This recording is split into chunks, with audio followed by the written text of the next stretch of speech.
जब कोई लड़की किसी किशोर लड़के से टकराती है तो उसके मन में यही चलता है। बाद में जब लड़का लड़की के घर उसके साथ खेलने आता है तो लड़की के पिता के मन में क्या चल रहा होता है। दरअसल हर किसी की मनोवैज्ञानिक गतिविधियां उनके दिखावे से अलग हो सकती हैं। आप एक इतिहास के शिक्षक को देखते हैं, उसके दिमाग में इस तरह की अच्छी लड़की है जो स्कूल में बहुत लोकप्रिय है। उसके दिमाग में इस तरह का स्कूल बस ड्राइवर है जो ट्रैफिक में फंस गया है। उसके दिमाग में इस तरह का है। यह फिल्म इनसाइड आउट की सेटिंग है। हर किसी के दिमाग में मजेदार चीजों का एक समूह रहता है। पीला लेले, नीला यूयू, लाल नूनू, हरा यान यान, बैंगनी पापा। जब तक कौन सी भावना मस्तिष्क कार्य क्षेत्र का संचालन कर रही है, मालिक उस भावना के अनुसार कार्य करेगा। उदाहरण के लिए, जब लेले का संचालन हो रहा है तो छोटी लड़की हंसेगी जब यूयू का संचालन हो रहा है, छोटी लड़की रोएगी जब नूनू का संचालन हो रहा है, छोटी लड़की गुस्सा होगी जब यान यान का संचालन हो रहा है, छोटी लड़की गोल होगी जब पापा का संचालन हो रहा है, छोटी लड़की चिल्लाएगी। इनसाइड आउट 2015 में जारी किया गया था। अब 650,000 लोगों ने इसे सोल पिक्चर की दिग्गज टीम ने इसे बनाया था। उस साल इसने सभी प्रमुख फिल्म उद्योगों को पीछे छोड़ दिया और 15 सर्वश्रेष्ठ फिल्में, 21 सर्वश्रेष्ठ पटकथाएं और सर्वश्रेष्ठ एनिमेटेड फीचर के लिए ऑस्कर जीता। इस साल इनसाइड आउट 2 यहाँ है। इसे हाल ही में विदेशों में रिलीज किया गया था और पहले सप्ताहांत में वैश्विक बॉक्स ऑफिस 295 मिलियन तक पहुंच गया। ये समर हिट आखिरकार चीन में रिलीज होने जा रही है। कहानी का दूसरा भाग अभी भी छोटी लड़की के दिमाग में होता है। जब उसने 13 साल की उम्र में मोमबत्ती बुझाई तो सब कुछ स्थिर लग रहा था, लेकिन एक रात उसके दिमाग में यौवन नामक अलार्म बटन बज गया और सभी भावनात्मक आकृतियां जाग गईं। मस्तिष्क का मुख्य नियंत्रण कंसोल चकनाचूर हो गया। जब सभी को होश आया तो मुख्य नियंत्रण कंसोल बदल गया था और इसका उपयोग करना बेहद मुश्किल था।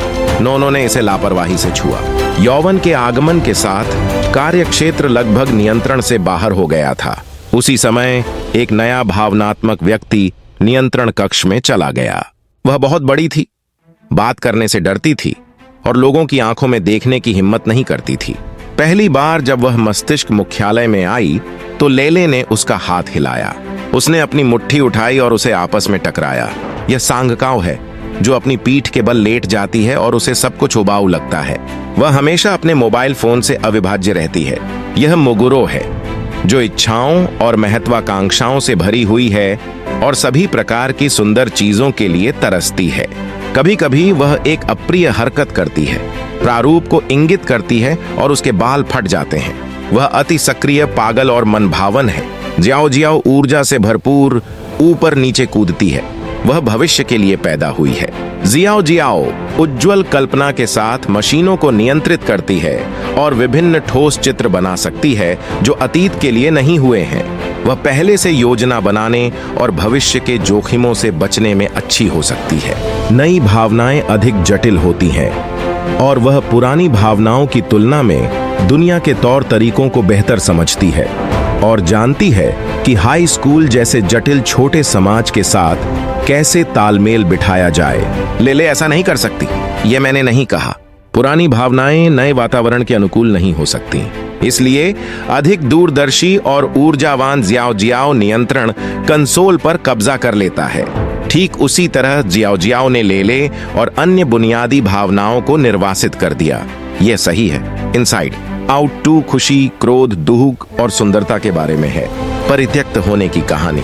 सौभाग्य से यह पहली बार नहीं है कि छोटी लड़की ने परित्यक्त महसूस किया है, क्योंकि इससे पहले जब वह 11 साल की थी तो यह नीली योयो थी जिसे उसके करियर ने दबा दिया था।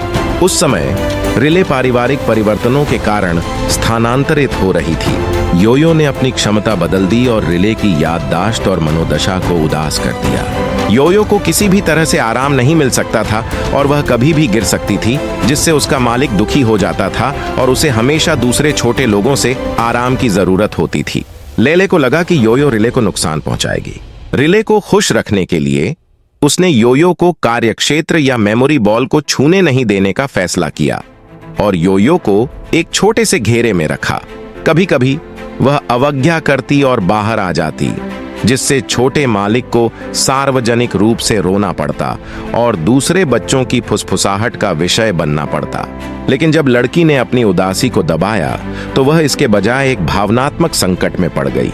यहाँ तक कि लेले को भी छोड़ दिया गया और उसके व्यक्तित्व को बनाने वाले हिस्से खंडित हो गए। लेकिन फिल्म के अंत में हमने पाया कि योयो बहुत महत्वपूर्ण थी।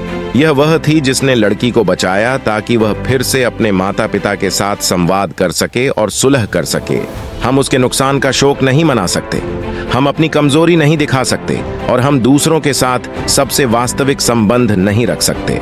हम केवल अकेले रह सकते हैं।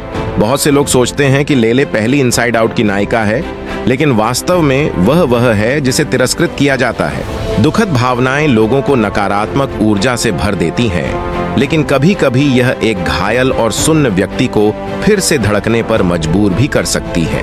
हम इस दुनिया में रहते हैं और हमें प्यार और खूबसूरत यादें मिलेंगी जो खुशी का मूल है, लेकिन जीवन नुकसान से भी भरा है। बचपन का नुकसान, काम का नुकसान, दोस्ती का नुकसान, प्यार का नुकसान और यहाँ तक कि सबसे महत्वपूर्ण व्यक्ति का नुकसान। यदि हम उस दुख को अस्वीकार कर दें जो अनिवार्य रूप से नुकसान के साथ होता है, तो हम अब प्यार का भार महसूस नहीं कर पाएंगे। फिर खुशी कहां से आती है? दुख को स्वीकार करने से ही हम आनंद का अनुभव कर सकते हैं।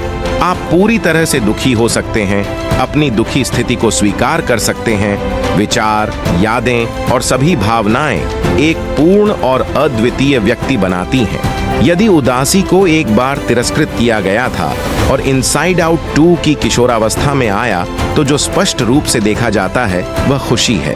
भव्य, जटिल और खतरनाक जीवन के सामने लेले बहुत सरल, बहुत भोली और बहुत बेकार लगती है। उसके साथ कई सहज प्रतिक्रियाएं होती हैं, जैसे कि क्रोध, घृणा और उदासी। कई लोग बड़े होने पर खुशी की शर्म से पीड़ित होंगे। उन्हें उपयोगिता सिंड्रोम होना चाहिए। निरंतर भाग दौड़ में वे धीरे धीरे भूल जाते हैं कि उन्हें क्या पसंद है, क्या नापसंद है, वे किस बात पर नाराज हैं और किस बात पर दुखी हैं। जब सभी प्रकार की सहज प्रतिक्रियाएं भविष्य के बारे में चिंता का रास्ता देती हैं, तो कुछ हद तक हम लगभग खुद को खो रहे होते हैं। सौभाग्य से भले ही खुशी, गुस्सा, दुख और खुशी उनके दिमाग के पीछे फेंक दी गई हो, वे कभी भी हमारा साथ नहीं छोड़ेंगे। अनगिनत कठिनाइयों से गुजरने के बाद वे खुद को हमारे पक्ष में वापस लाएंगे।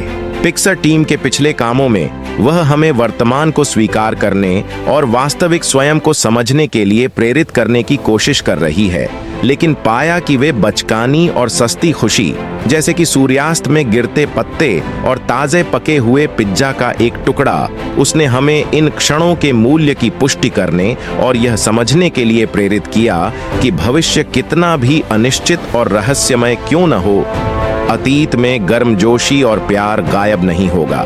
उन्होंने कहानियों का इस्तेमाल करके हमें याद दिलाया कि जीवन कभी कभी बुरा और उबाऊ होता है, लेकिन फिर भी जीवित रहना सुंदर है। 21 जून को इनसाइड आउट 2 पूरे देश में रिलीज होगी। मुझे उम्मीद है कि आप खुशी, प्यार को याद रख सकते हैं और यह कि आपके शरीर में 5 बिलियन कोशिकाएं, 78 अंग और 9 भावनाएं हैं जो आपको पूरे दिल से प्यार करती हैं।